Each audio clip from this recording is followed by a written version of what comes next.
अपने अपने गुरुदेव भगवान की जय हो।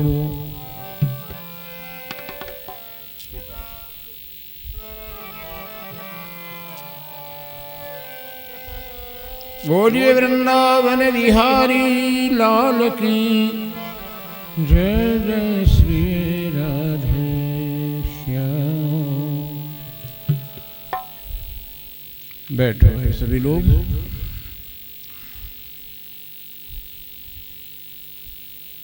आज बाजार है तो आज तो बहुत बड़ा घाटा होगा। हाँ, सारी जनता बाजार गई होगी आज।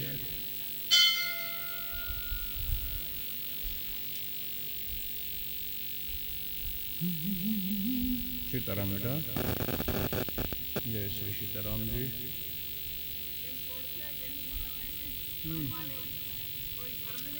अच्छा अच्छा, जय श्री सीताराम जी।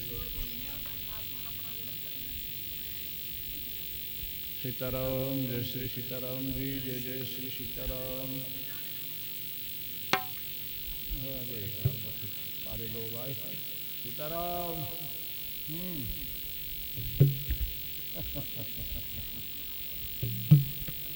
जय श्री सीताराम।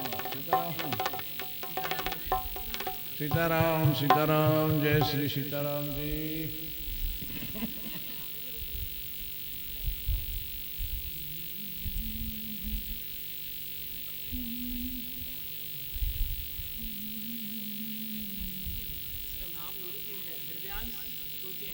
अच्छा, चलो बढ़िया है।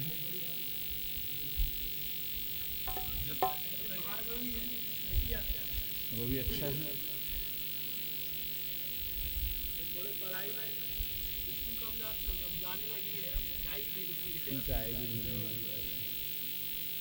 पढ़ेगी। बैठो सीताराम।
मंगल भवन मंगल हरि रामा हो सिया रामा। मंगल भवन मंगल हरि रामा हो सिया रामा।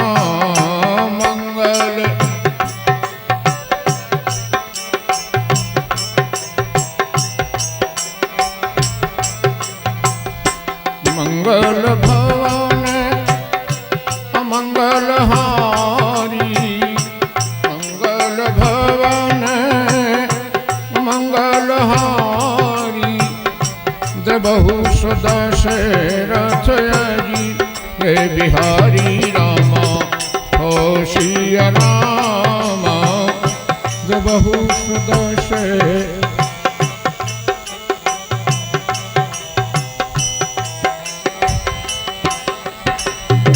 संत समाज मिले बड़ी भागा।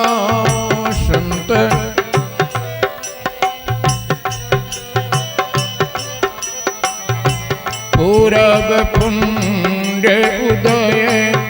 जब जागा रामा होशिया रामा पूरब पुण्य उदय जब जागा रामा होशिया रामा पूरब पुण्य उदय जब।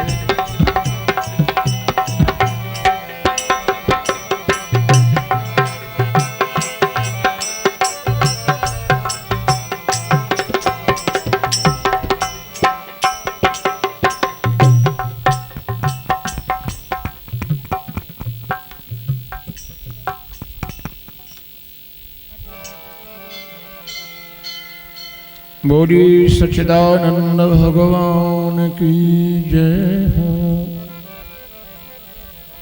नारायण है। भगवान श्री राम एवं लक्ष्मण जी बैठे हैं और सखियां मिथिला की विनोद भाव से लखनलाल जी से वार्तालाप कर रही हैं।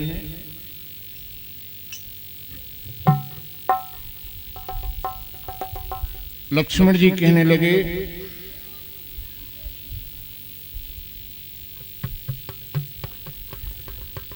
सखियों ने कहा कि आपको बहुत बड़ा गुमान है, आपके भैया ने धनुष तोड़ा है।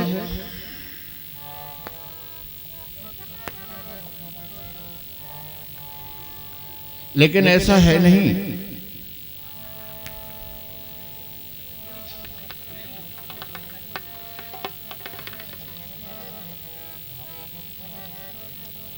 भंज चापो, आपने धनुष तोड़ा है, इस गुमान में मत रहना। भंजहु चाप गुमान ना लावो,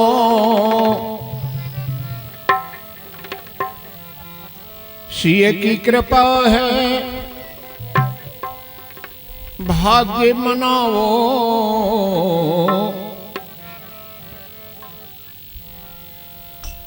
ये सीता जी की कृपा है कि जो धनुष टूट गया। मिली जनकपुरी ससुरारी,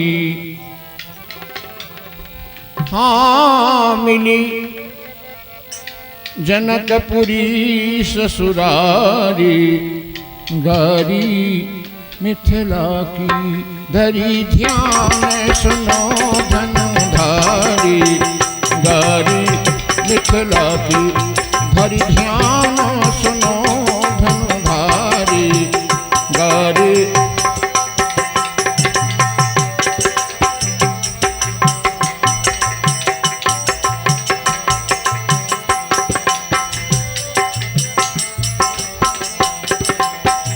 गारी मिथिला की।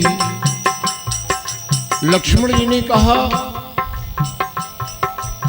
धनुष तोड़ा है प्रभु ने, तभी तो जयमाला डाली गई है उनके गले में। सखी कहें सौमित्र जू, सखियां कहने लगी, हे लखनलाल जी छोड़ो व्यर्थ विचार, जाहि कहत जयमाल तुम, ताहि कहत हम हार। हार पहना है तुम्हारे भैया ने, जीत नहीं हार।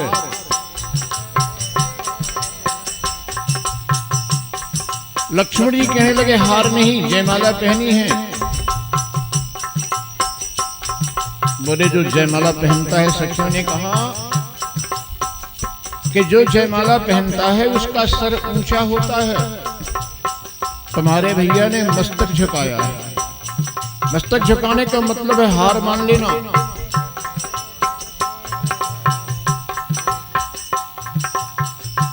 ये तो सीता जी की कृपा है। मिली जनकपुरी ससुरारी, गारी मिथिला की। मिली जनकपुरी ससुरारी, गारी मिथिला की।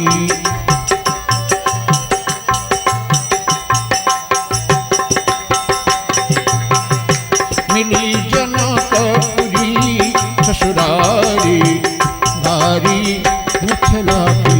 धरी ध्यान सुनो धनुधारी।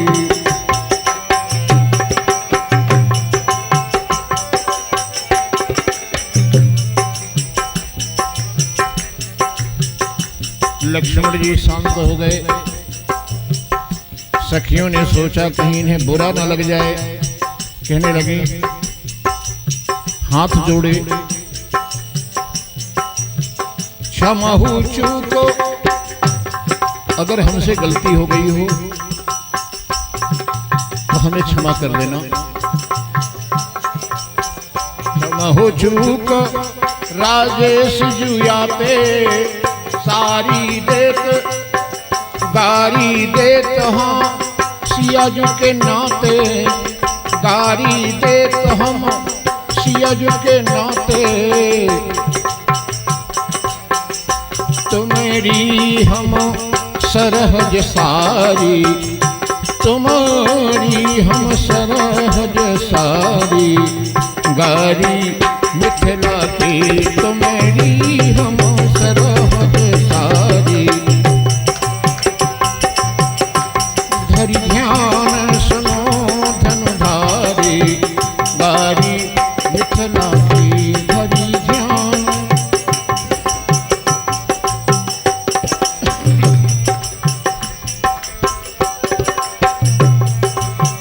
धारी, गारी मिथिला की।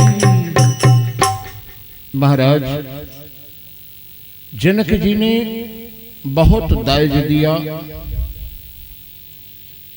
कि जिसकी गणना नहीं की जा सकती, किंतु महाराज दशरथ जितना जनक जी देते हैं उतना ही मिथिला में लौटा रहे हैं। दीन याचकन जो यही भावा, जिसको जो अच्छा लगा ले जाओ।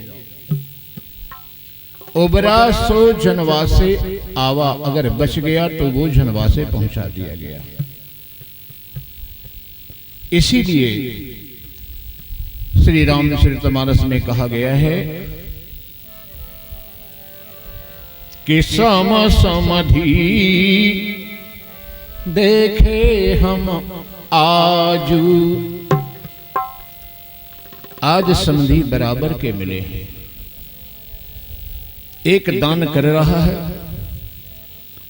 और एक दायज दे रहा है भरपूर। अब राम जी को कलेवा के लिए बुलाया गया।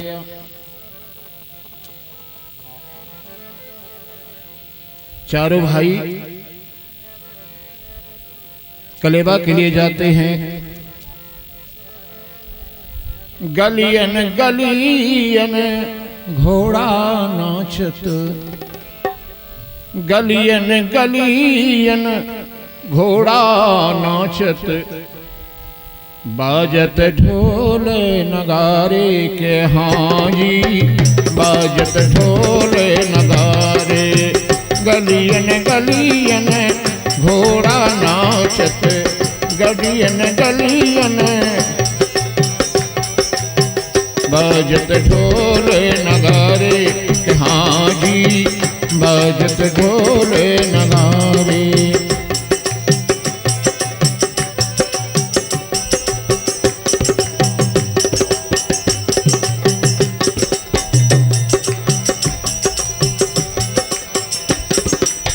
राम लक्ष्मण भरत शत्रुघ्न, राम लक्ष्मण भरत शत्रुघ्न। अपने तुरगे संहारे हाँ जी, अपने तुरगे संहारे। राम लक्ष्मण भरत शत्रुघ्न अपने तुरगे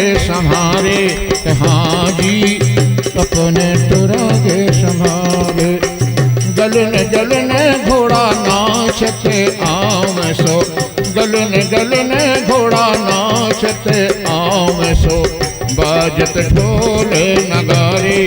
हाँ जी बाजत ढोल नगारे।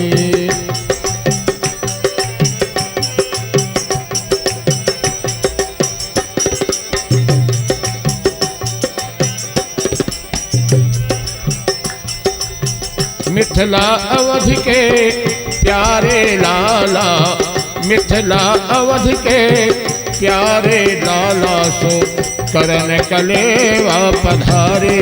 के हाँ जी बाजत ढोल नगारे। मिथिला अवध के प्यारे लाला, मिथिला करन कलेवा पधारे।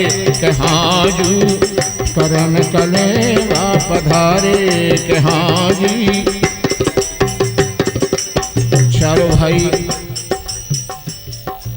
द्वार पर जब घोड़ों से उतारे जाते हैं तो महारानी सुनैना और महाराज जनक दरवाजे पर ही विराजमान है।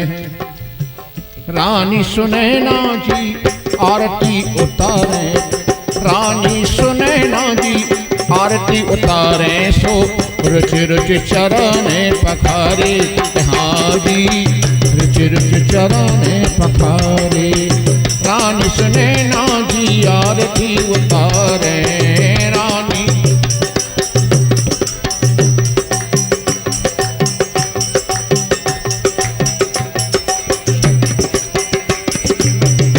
हाँ रानी सुनैना जी आरती उतारे सो रुचि रुचि चरण पखारे।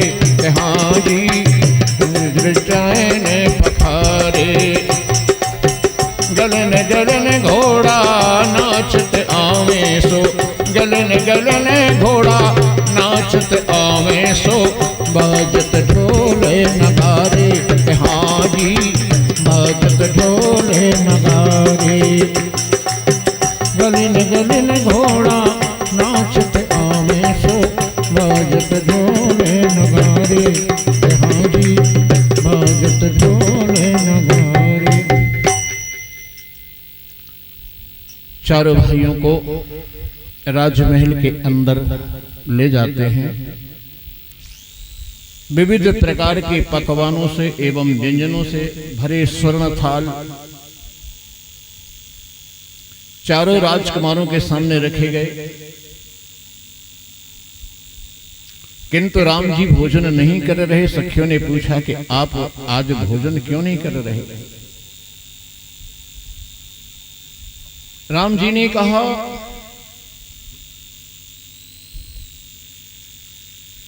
हम तो ये सोचते थे कि जब जब भोजन करेंगे तब तब कुछ मांगने को कहा जाएगा, लेकिन अब तो कोई कुछ नहीं कह रहा। पहले तो बहुत पीछे पड़े थे, अब मान लो भोजन करने से पहले दूल्हा अगर कुछ चाहता है तो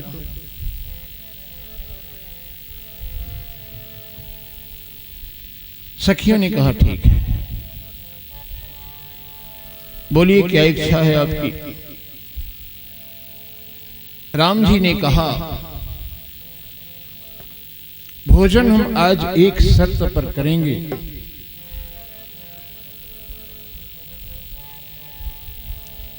कि जिस प्रकार अवध में माता कौशल्या जी अपने हाथ से भोजन कराती थी हमें, ठीक उसी प्रकार से महारानी सुनैना अपने हाथों से भोजन कराएं। हम अवश्य भोजन करेंगे। माता सुनैना ने जब ये शब्द सुने तो माता सुनैना के नेत्रों से आंसुओं की धारा बहती, आंसू पोंछते हुए कहती हैं लाला, हे राम, आज हम तुम्हें अपने हाथ से भोजन कराएंगे।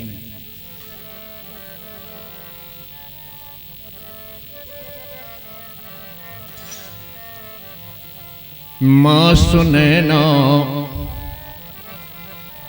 ने एक ग्रास कर में लिया। मां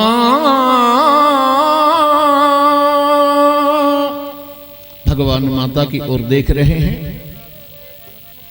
कि कब ग्रास मुंह में डाल रही हैं।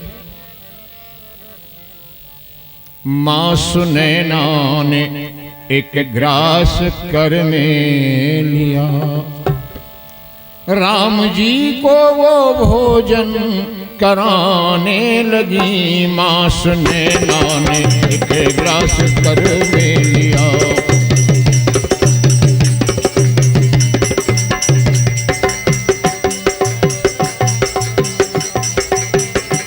मां सुनैना ने एक ग्रास कर में लिया। राम जी को वो भोजन कराने लगी। मां सुनैना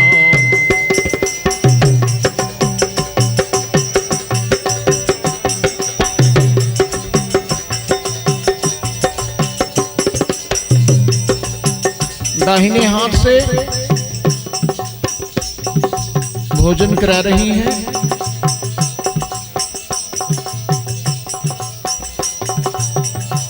दाहिने हाथ से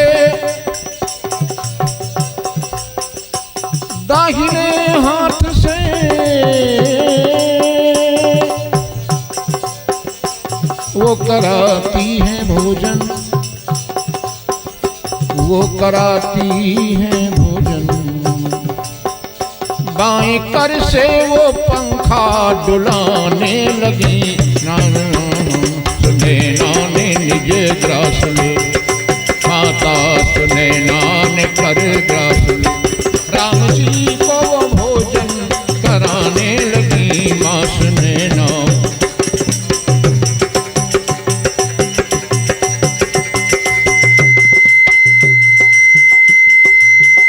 भोजन के पश्चात पान के बीड़े दिए गए।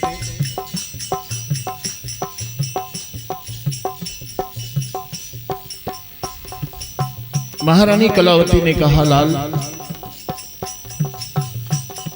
सभी माताओं के हाथ से भोजन करना होगा। राजा जनक के 16 रानियां थीं। सभी रानियों ने भगवान को एक एक गिलास भोजन कराया, आचमन कराया, मुंह पोंछा, पान के बीड़े दिए। अब तो माता सुनैना का संकेत पाकर लक्ष्मी निधि की पत्नी जो राम जी की सलहन थी, हास परिहास में बहुत चतुर थी, छिद्रबाला और उसकी बहन चंद्रकला अन्य सहेलियों के साथ आ गईं और मां सुनैना का संकेत पाकर के चारों दूल्हों को उठा करके ले गईं, एकांत में ले गईं और कहा, प्यारे राजकुमार, तुम चित्त चुराने में जितने चतुर हो उतने ही निष्ठुर भी हो। सासू जी के पास बैठे रहे, हमें बुलवाया तक नहीं। राम जी ने कहा, भामिनी अपना दोष मत छिपाओ, हमें आया हुआ जानकर तुम तो खुद ही छिप गई थी ना। सिद्धि ने कहा, हे सरकार, हम कितनी भाग्यशाली हैं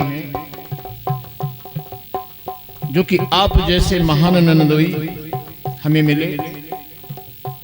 हमारे ससुर महाराज का भाग्य धन्य है कि आप जैसे दामाद पाए, और हमारी नन्द का जैसा भाग्य तो संसार में किसी का होगा ही नहीं, कि जिसे आप मिले। श्री राम जी के चरणों में मस्तक झुकाती हुई बोली कि कर्म बस हम जिस योनि में जन्म लें, हम जहां भी जन्म लें, हमारा आपसे स्नेह और अनुराग कभी दूर ना हो।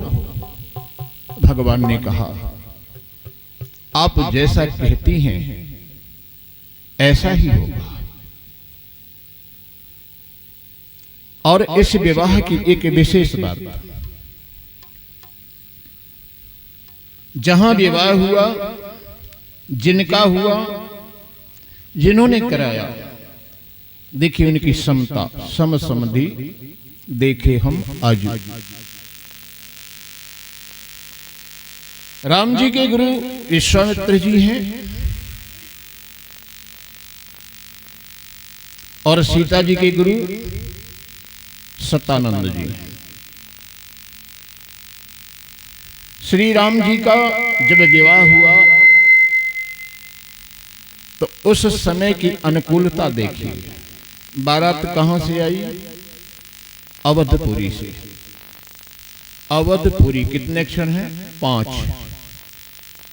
बारात आई अवधपुरी से, 5 अक्षर हैं। और जहां बारात गई वहां का नाम क्या है? जनकपुरी। कितने हैं? 5 अक्षर। अवध में सरयू नदी बहती है। सरयू में कितने अक्षर हैं? 3 अक्षर।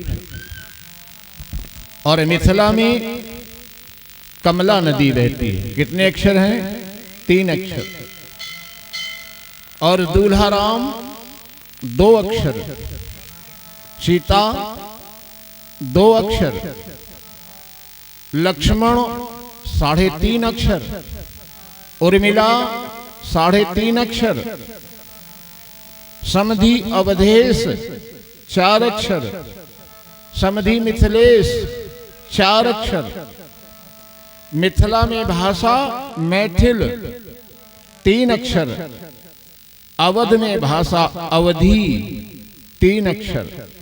इतना ही नहीं, विवाह कराने वाले श्री विश्वामित्र जी महाराज 4.5 अक्षर, और सतानंद जी जो सीता जी के गुरु हैं 4.5 अक्षर। सूर्य वंश में विवाह योग्य पुत्र हैं 4, और मिथिला में निमि वंश में विवाह योग्य कन्या मिली 4। कितना सुंदर संयोग है। क्या आप लोगों ने कभी विवाह में इतना बड़ा तालमेल देखा है? लोग कहते हैं लड़की के गुण मिला लो, लड़के के मिला लो, कम मिलते हैं तो गृह मैत्री मिला लो, नहीं मिलती है तो गण मिला लो।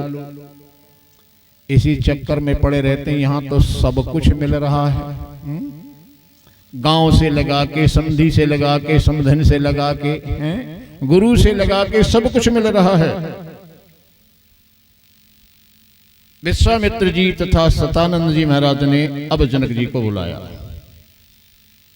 और समझाया कि अब दशरथ को जाने की आज्ञा दीजिए। बहुत समय हो गया, 3 महीने 7 दिन बारात रुकी है, अब जाने की आज्ञा दीजिए। तब राजा जनक जी ने अपने सचिवों को बुलाया और कहा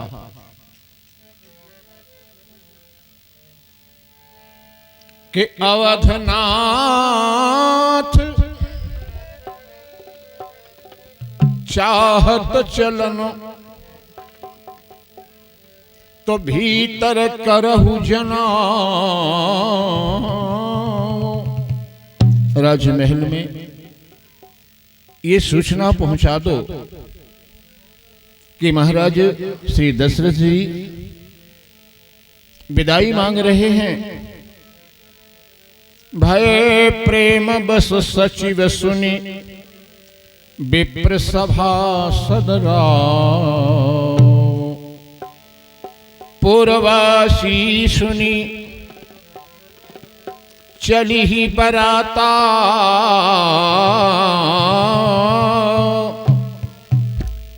बूझत बिकल परस्पर बाता। एक दूसरे से पूछ रहे हैं क्या सच में आज विदाई है, क्या आज जा रहे हैं राम जी। पहले तो ये होता था कि चर्चा जब जब विदा की करते कौशलनाथ, जब जब महाराज दशरथ चलने की बात कहते थे तब तब ठहराते जनक नवा नवा करुनाथ, तब तब रोक लेते थे।